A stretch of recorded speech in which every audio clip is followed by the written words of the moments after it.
नमस्कार। डॉक्टर हिमांशी के YouTube channel पर आप सभी का स्वागत है। जैसा कि आप जानते हैं कि हमने चरक संहिता सूत्र स्थान 1 शुरू किया था। आशा करती हूँ कि उस वीडियो में आपको समझ में आ गया होगा कि चरक संहिता पढ़नी किस तरीके से है। पिछले वीडियो में हमने अष्टवर्ग पर छोड़ा था और आज हम उससे आगे का पढ़ेंगे। आज हम पढ़ेंगे आयुर्वेद अवतरण। आयुर्वेद अवतरण में क्या आता है कि किसने किसको आयुर्वेद की शिक्षा दी, किस तरीके से आयुर्वेद जो है वो पृथ्वी लोक पर आया। तो अलग अलग आचार्यों ने अलग अलग तरीके से आयुर्वेद अवतरण दे रखा है। अभी हम चरक संहिता पढ़ रहे हैं, तो हम सबसे पहले चरक संहिता के अंदर आयुर्वेद अवतरण किस तरीके से वर्णित है हम वो देखेंगे। चरक संहिता में कहा गया है कि ब्रह्मा जी ने आयुर्वेद को दक्ष प्रजापति को दिया। फिर दक्ष प्रजापति ने आयुर्वेद का ज्ञान अश्विनी कुमारों को, अश्विनी कुमारों से इंद्र से महर्षि भारद्वाज, महर्षि भारद्वाज से पुनर्वसु आत्रेय और पुनर्वसु आत्रेय से उनके 6 शिष्य। इस तरीके से आयुर्वेद का जो है अवतरण हुआ। यानी कि आयुर्वेद का अवतरण किस तरीके से हुआ? ब्रह्मा से दक्ष प्रजापति, फिर अश्विनी कुमार, इंद्र, भारद्वाज, पुनर्वसु आत्रेय और उनके 6 शिष्य। अब इसके बाद ये श्लोक नंबर 4 और 5, इसके अंदर ये सारी चीज़ें जो है मेंशन कर रखी हैं। फिर हम देखते हैं कि सुश्रुत संहिता है, उसमें अलग से दे रखा है। अष्टांग संग्रह में अलग तरीके से बता रखा है। एक पर्टिकुलर एक स्टेप तक सेम है, उसके बाद अलग है। जैसे सुश्रुत संहिता का जब हम देखते हैं, ब्रह्मा से दक्ष प्रजापति, फिर अश्विनी कुमार, इंद्र, फिर धन्वंतरी और फिर उनके 7 शिष्य। इस तरीके से आता है। ऐसे ही हम काश्यप का देखेंगे, अष्टांग संग्रह का भी इसी तरीके का है। अलग अलग आचार्य ने अपने तरीके से आयुर्वेद अवतरण दिया है। अब इसके बाद हम देखते हैं श्लोक नंबर 14 तक। चरक संहिता के अंदर टोटल संभाषाएं जो है वो कितनी हुई हैं? चरक संहिता में टोटल संभाषाएं जो हैं, टोटल संभाषाएं वो 7 हुई हैं। कितनी हुई हैं? 7 संभाषाएं हुई हैं। लेकिन जब हम सूत्र स्थान की बात करते हैं तो सूत्र स्थान के अंदर संभाषाएं सिर्फ 4 हुई हैं। कहाँ कहाँ पर हुई है ये हम एक बार देख लेते हैं। चैप्टर 1, फिर चैप्टर 12, फिर उसके बाद चैप्टर 25 और फिर 26। इनके अंदर आयुर्वेद की संभाषाएं, महर्षियों की संभाषाएं जो है वो हुई हैं। Chapter 1, chapter 12, chapter 25, chapter 26। ठीक है। चैप्टर 1 के अंदर कितने महर्षि जो थे उनकी गणना कितनी है, वो जो न्यूमेरिक वैल्यू है वो आपको याद रख लेना है। चैप्टर 1 के अंदर यानी कि प्रथम अध्याय के अंदर 53 महर्षि थे जो वहाँ पर उपस्थित थे।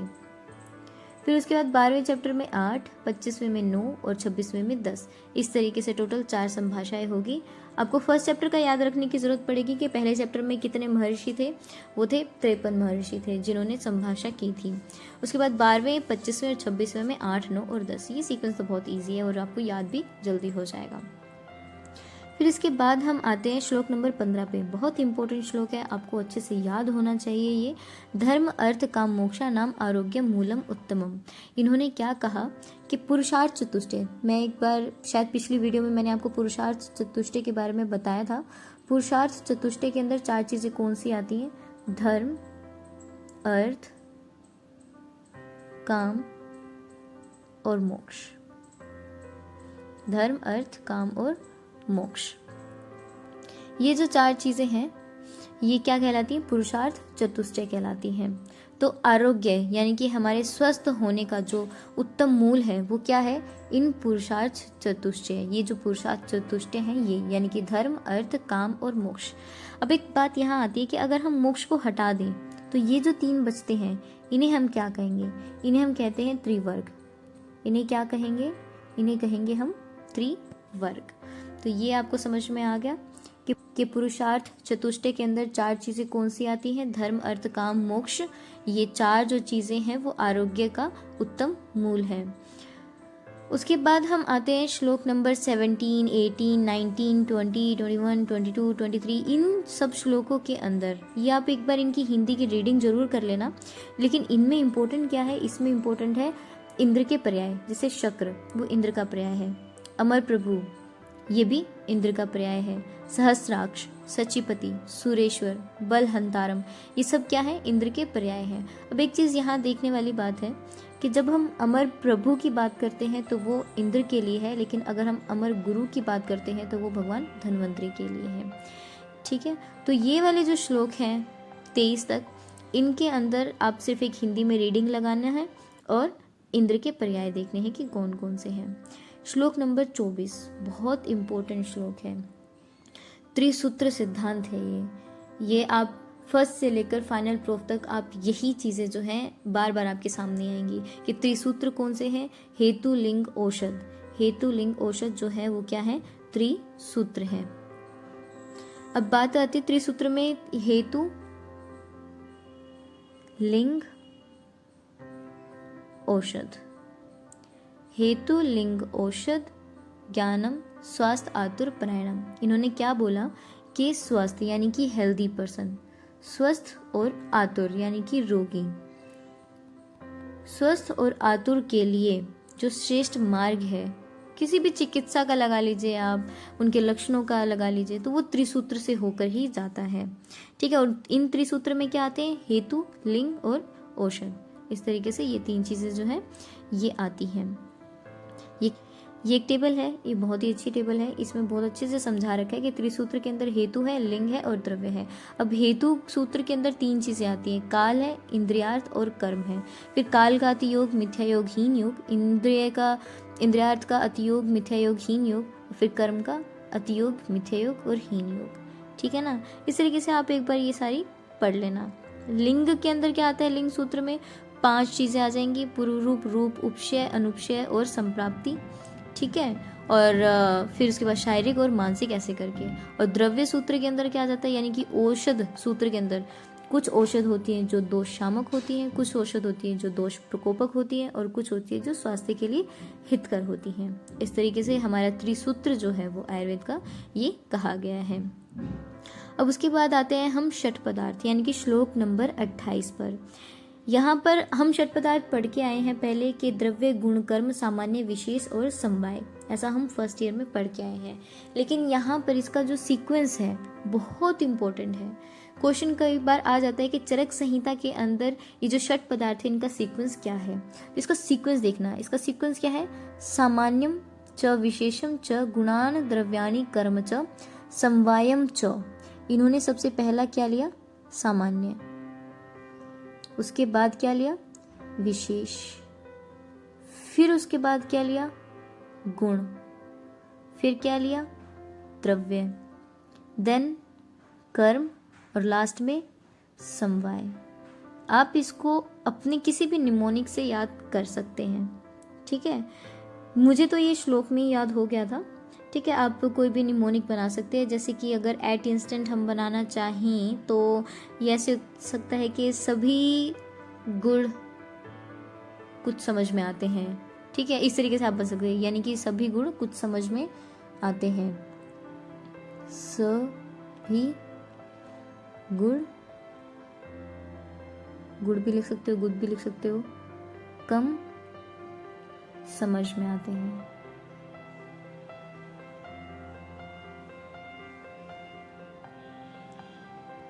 इसको हम अगर डिकोड करेंगे तो कैसे आएगा, ये डिकोडिंग के टाइम पे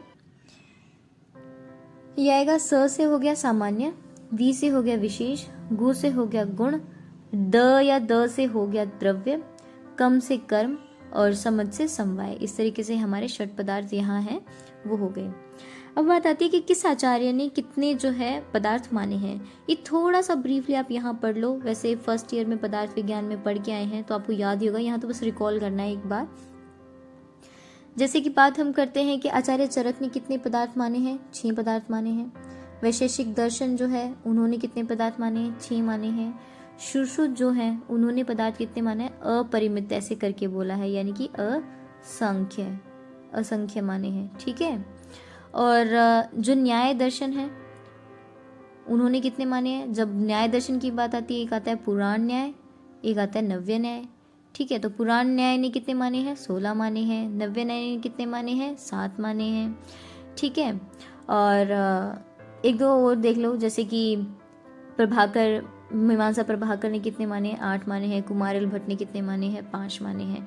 तो यहाँ पर सबसे इम्पोर्टेंट चीज़ क्या थी कि श्लोक नंबर 28-29 में जो सीक्वेंस है षट पदार्थ का, वो आपको अच्छे से ध्यान होना चाहिए कि सामान्यम च विशेषम च गुणान द्रव्यानि करम च समवायम च, ये जो है सीक्वेंस है चरक संहिता के अंदर। अब इसके बाद जो आचार्य पुनर्वसु आत्रेय थे, उनके 6 शिष्य कौन थे उसका वर्णन है। वो कौन थे? अग्निवेश, भेल, जतुकर्ण, पराशर, हारित और शारपाणी। आपको इनका नाम अच्छे से याद होना चाहिए। कौन है? अग्निवेश है, भेल है, जतुकर्ण, पराशर, हारित और शारपाणी।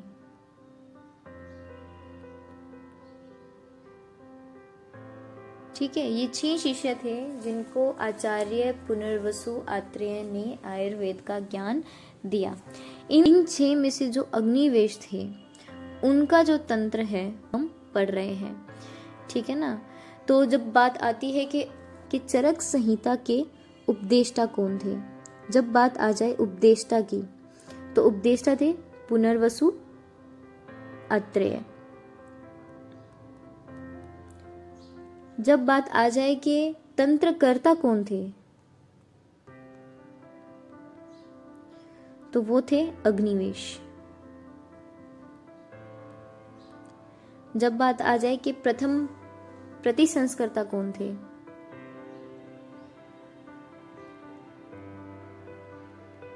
तो वो थे आचार्य चरक।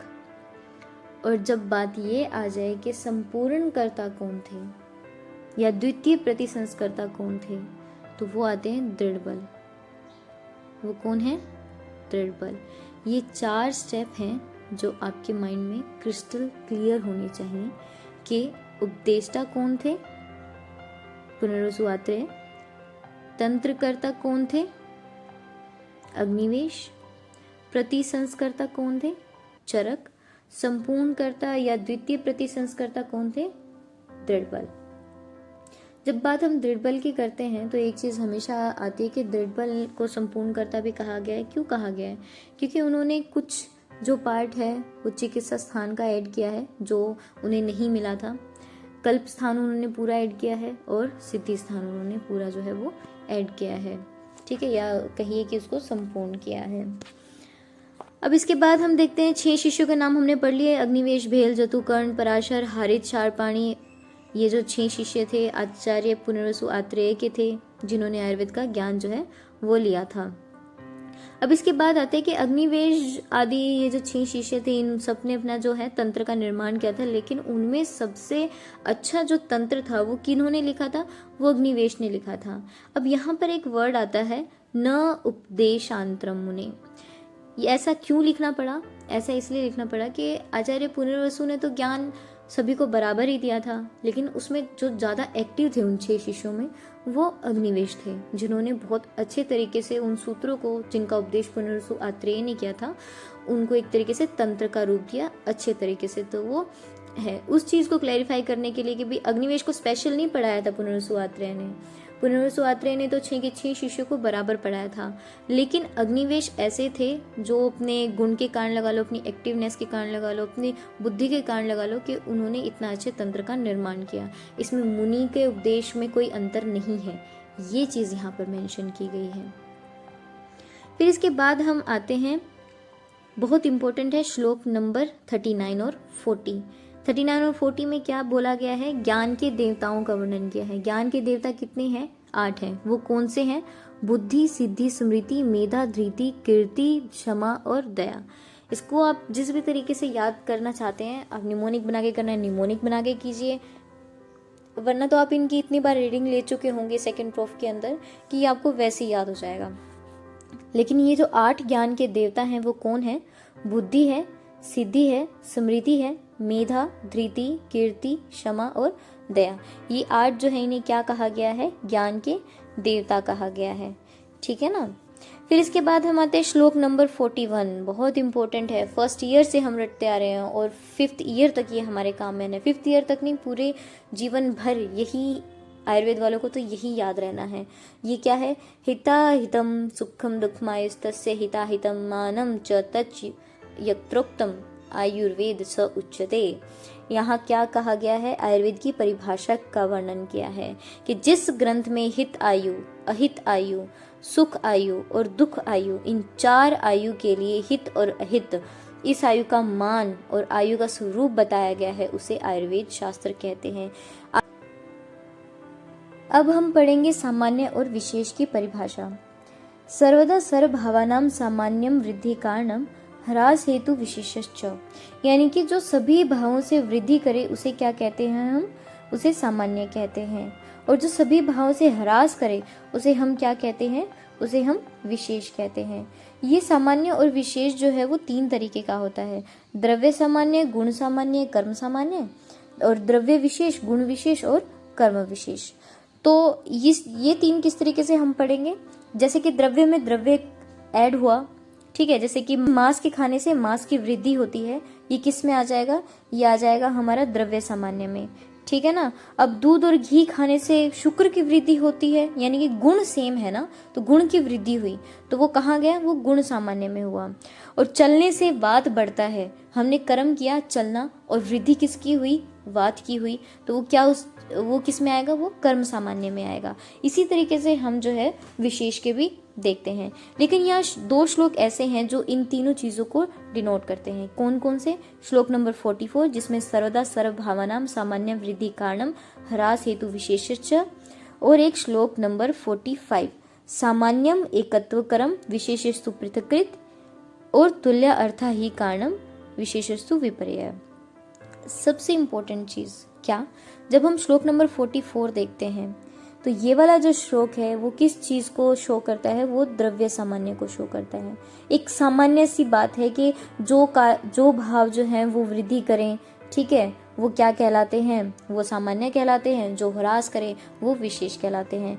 लेकिन जब हम श्लोक नंबर 45 पे जाते हैं तो इसका जो फर्स्ट हाफ है वो गुण सामान्य को और विशेष को शो करता है, और सेकंड हाफ जो है वो कर्म सामान्य और कर्म विशेष को। फॉर एग्जाम्पल इसमें बोला सामान्यम एकत्व कर्म, यानी कि एकत्व बुद्धि को उत्पन्न करने वाला क्या कहलाता है? सामान्य कहलाता है। बुद्धि गुण है, ठीक है, तो इस तरीके से गुण सामान्य में आ जाएगा।